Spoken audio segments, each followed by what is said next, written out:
Halo teman-teman semua, di video kali ini bersama saya Alivia Ramawati akan membahas mengenai kasus penganiayaan anak yang terjadi di Tangerang Selatan. Cerita bermula ketika si ayah yang berinisial WH yang berusia 37 tahun tega melakukan penganiayaan kepada anak perempuannya yang baru berusia 5 tahun.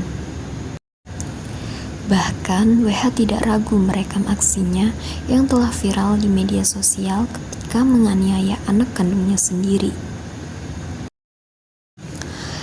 Dari keterangan awal, pelaku tega melakukan hal tersebut dikarenakan rasa cemburu pelaku terhadap mantan istrinya, sehingga tersangka melampiaskan perbuatan penyiksaan itu ke sang anak. Sementara itu, korban dan pelaku sebelumnya hanya tinggal berdua di kamar kontrakan tersebut. Sedangkan ibu dari korban atau mantan istri pelaku sedang bekerja di Malaysia. Dari pengakuan awal, pelaku atau WH, anaknya itu telah ditinggal sang ibu selama 2 tahun untuk bekerja di Malaysia. Karena pelaku dan korban hanya tinggal berdua, maka saat ini polisi tengah berusaha menghubungi nenek dari korban yang katanya tinggal di Bekasi. Untuk selebihnya, KPAI menghimbau kepada masyarakat agar bijak dalam menanggapi kejadian ini dengan tidak menyebarkan video penganiayaan yang sempat viral tersebut guna memperbaiki kondisi trauma sang anak. Kasus penganiayaan terhadap anak di Tangerang Selatan ini menyoroti dampak psikologis yang sangat serius pada korban. Tindakan kekerasan yang dilakukan oleh ayah kandungnya sendiri telah meninggalkan trauma mendalam pada anak berusia 5 tahun. Lalu dampak psikologis apa saja sih yang mungkin dialami oleh korban? Yang pertama yaitu gangguan kecemasan. Anak yang mengalami kekerasan fisik dan emosional cenderung mengalami kecemasan yang berlebihan, baik dalam situasi sehari-hari maupun dalam hubungan sosial. Mereka mungkin merasa takut, was-was, dan selalu siaga menghadapi bahaya. Yang kedua yaitu ada depresi, di mana perasaan sedih, putus asa, dan kehilangan harapan adalah hal yang umum dialami oleh korban kekerasan. Depresi dapat mempengaruhi berbagai aspek kehidupan anak, termasuk minat, energi, dan kemampuan untuk menikmati hidup. Yang ketiga yaitu ada perubahan perilaku.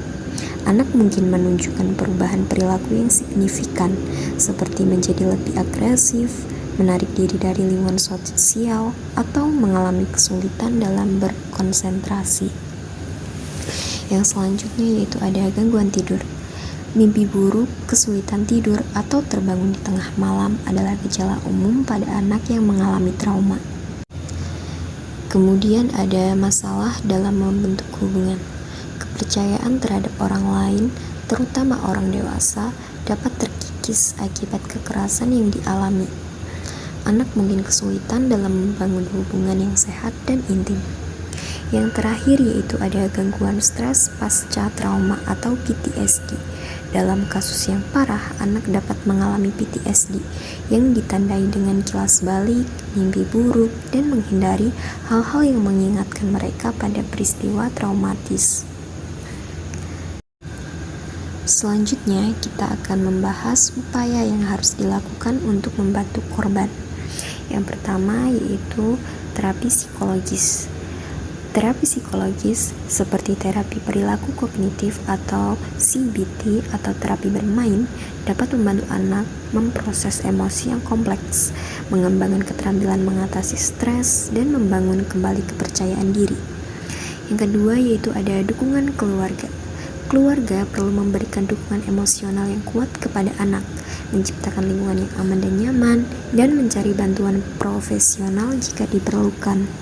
Yang ketiga yaitu ada kolaborasi dengan profesional. Penting untuk melibatkan berbagai profesional seperti psikolog, psikiater, dan pekerja sosial dalam proses pemulihan anak. Yang terakhir yaitu pencegahan bullying. Anak-anak yang pernah mengalami kekerasan sering menjadi target bullying di sekolah. Oleh karena itu, perlu ada upaya untuk mencegah dan mengatasi bullying di lingkungan sekolah.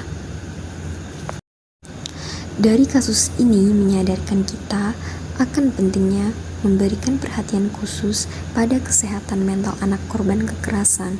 Pemulihan membutuhkan waktu dan proses yang panjang, namun dengan dukungan yang tepat, anak-anak dapat pulih dan menjalani hidup yang lebih baik. Sekian dari saya, terima kasih. Bye-bye guys.